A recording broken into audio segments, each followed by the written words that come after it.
Әтүбән Камының Апуш балалар китапханәсендә 3 яшьтән алып 7 яшькә кадәрге балалар шигырь сөйләү осталыгында ярыштылар. Әйтергә кирәк, кечкенә нәфис сүз осталары арасында көндәшлек көчле була. Беренче турда 75 бала катнашып, шуларның 29-ы финалга чыккан. Сабыйларның ихлас чыгышларын сезгә дә карарга тәкъдим итәбез.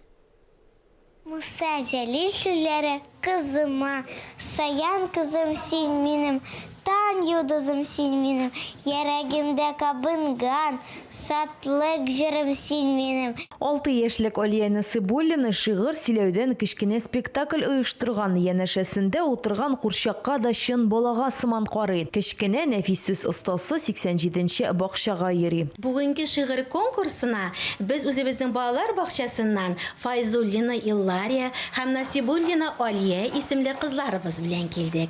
Бүгенге шигырь конкурсына biz балаларны тәрбиячеләр белән берлектә өйрәттек. Дөньяга аваз салдым. Мин татар гаиләсендә.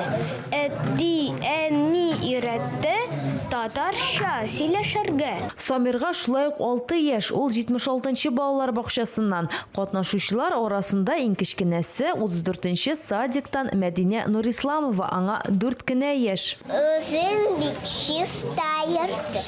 Күрәсезме песине, юнашистарна. Беренче чыгышыбыз безнең мондай аның белән зур бәйгегә. Рәхмәт әтиәниләренә, алар белән өйрәнгәнгә. Шу Силим анам телендә бәйгесендә безнең әле беренче катнашуыбыз. Силим анам телендә бәйгесен Апуш балалар китапханәсе Туган телләр һәм халыклар бердәмлеге елы уңаеннан оештыра. Анда 3 яшьтән алып 7 яшькә кадәрге балалар шигырь сөйләү осталыкларын күрсәтәләр. 75 баладан финалга 29-ы гына җитә. Балалар бик нык әзерләгәннәр. Дөресрәге аларның әти-әниләре бик актив, тәрбиячеләре бик актив. Бик матур сөйләделәр шигырьләрне.